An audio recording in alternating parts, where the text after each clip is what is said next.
Hi everyone, it's RAXX. I spent the entire day today powering up the Corpse Spider Witch Doctor as hard as I possibly can.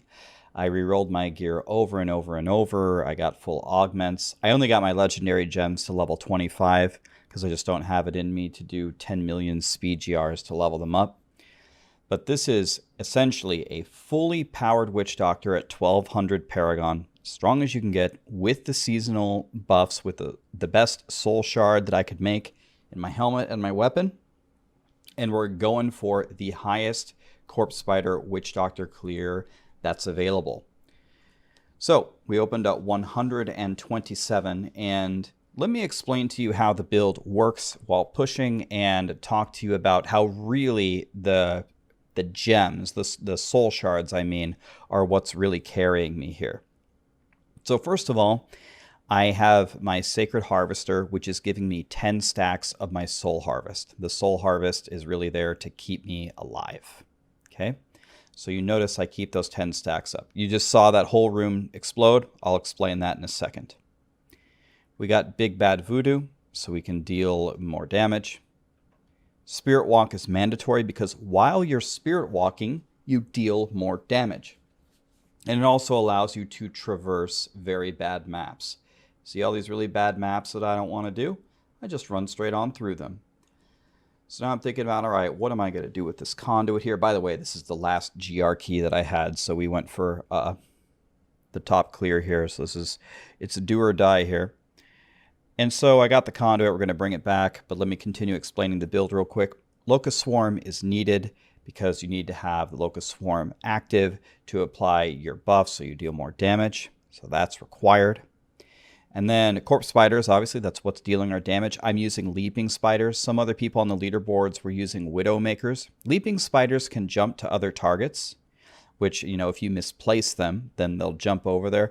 I actually found that Leaping Spiders were very annoying. They were jumping around everywhere when I wanted them to stay still. So maybe actually Widowmakers, the physical version, is a better choice. And then we have Piranado to group everything up. So that's the build itself and how it works. I throw a million Corpse Spiders. I Spirit Walk, A, so I can survive, and B, so I can deal damage. Big Bad Voodoo and Piranado are to group them up and deal more damage. We have to keep the Locust Swarm on everything. With Pestilence, that will happen no problem. And we keep our Soul Harvest stacks at 10. How hard could that be? But anyway, I have a Soul Shard in my weapon that when I kill an enemy, it deals the damage that I dealt on the killing blow to all enemies within 25 yards. That's where these explosions are coming from. I'm not doing the Sever nonsense. I do not have Sever in this build. So we're not doing that ridiculous stuff.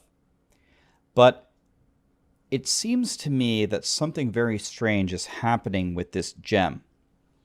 So you kill an enemy, and it takes that damage that you did and it sprays it around the room.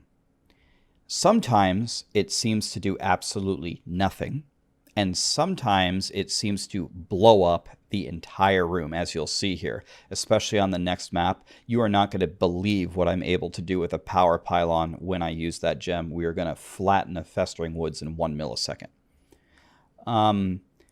But yeah, kind of see how sometimes I kill these guys and I get the Oculus, and there's a lot of multipliers here. There's you know, the Spirit Walk, there's whether Pestilence is up, you know, all these different things, whether you're in the poison cycle of your convention, the element cycle. But it's very inconsistent. Sometimes the whole world dies. Sometimes I do nothing. So what I'm trying to do is I'm trying to gather the enemies. I'm trying to kill a bunch of little itty bitty things. And then I'm just praying at that point. I'm just praying that it will blow up the whole room with the soul shard from the weapon. We also have the insanely overpowered soul shard in my helmet that is giving me massive damage and crit and attack speed as long as I have a bunch of things on cooldown. Right now I have Big Bad Voodoo, Spirit Walk, Piranado, and my Soul Harvest on cooldown. That is making me hit way harder and may also be contributing to the multipliers of whether this gem in my weapon is detonating everything or not. So this was by far the most frustrating part about pushing with this, was the inconsistency of how much damage the AoE explosion did. But if you take away the AoE explosion, my Witch Doctor would do far, far less than a GR 127. It would be way, way less. So you're going to notice the explosion here is really what's going to carry me and is going to determine whether we're going to succeed or not. I see a couple little itty-bitty monsters here. I'm praying that they die and that they're just going to one-shot these Teletubbies. Let's see what happens. We're lagging very badly. I'm not happy about it. Trying to move out. Scoundrel's giving me the lovely crit hit aura, and let's see what happens. Okay, we got like the explosion, and it like sort of did a little bit of damage, I guess. So there's a bunch of theories as to what's happening. I'm sure someone's going to test it and get to the bottom of this. It could be a massive chain reaction. It could be whether area damage is proccing. It could be the multipliers you had. It could be all three of them. But as you can see, here we have a festering with a power pylon. And let's see what happens when this gem is actually working. And I'm sure the power pylon helped with this. And let's see what happens here. Boom. You see that explosion? So satisfying. Jump in the Aki. Boom. Another one. And we just killed the entire world. Look at our bar. Wow. I was like, okay, if this is what this power pylon is going to do for me, let's get all these chickens together and see if we can open up a KFC franchise. So here we go. Attack, attack, attack, attack. Trying to spirit walk so I can jump in the Aki. The whole world is dead. I'm like, okay, I got enough time for one more big hit. We got to go big or go home. Let's find some elites. There's a yellow.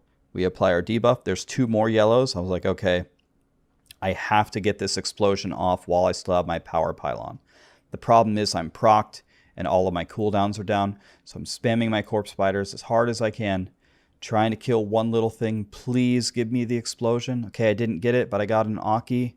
Trying to stay in the Aki, trying to get the explosion. Power pylon's gone. We missed it. Can we still make this happen? Boom. Look at that. Look at my... You can just see me laughing there. It's just like, okay. When it finally works, it's the Mona Lisa. And when it doesn't, it feels really bad. But that was something. If you want to rewind the video and watch that power pylon on this festering again. But I went from being just barely ahead to, well, I mean, the rift is done here. So, yeah, so the seasonal theme is pretty good. But notice the damage before the seasonal theme with the soul shards kicks in. Like, just watch me throw these corpse spiders at a 127. I mean, it looks like I'm healing the monsters right now, right? Like, this is my damage. This is the damage that I deal. Again, this Witch Doctor is pretty juiced up. So I think this Witch Doctor needs some help. Definitely needs some help on the damage area. Don't let this clear fool you. The seasonal theme is doing a lot of work for me here. But we finally got all of our multipliers going. Now we're doing some damage. And by the way, this whole time I am throwing spiders as fast as I can. I'm just hurling them everywhere. You probably can't tell, but they're biting everything. And finally, we've got the Guardian. Now again, with the Guardian, we could use these little bats to hopefully chain some damage onto Agnadox. And I do not have Bane of the Stricken here, which means I don't continuously deal increased damage to this Guardian. So you'll see that these 10 million corpse spiders biting one target is actually pretty good. So its potential to kill one target with a zillion spiders going is really not too bad. So that's one of the strengths of this build. But I think we're going to need some help here in a lot of different ways. I may, in the future, have a chance to discuss with Blizzard, you know, some different options we can consider for this build. But anyway, I wanted to show you guys what I consider to be kind of the full power of this build and what it can do. Maybe I could do another try without the gem just to show you. But honestly, you can see what happens without the gem. It's just everything before that huge magical explosion happens. So, not the strongest build out there. It's going to need some help. But that's what the PTR is for, and we'll get there. One very important thing, though, these Witch Doctor items can help a lot of other builds. So I'm actually expecting the Witch Doctor to be very strong next season, even if this build sucks. Anyway, all we have to say to Agnadox here in 1 second is sayonara. Thanks for watching, everybody. Many more videos are coming.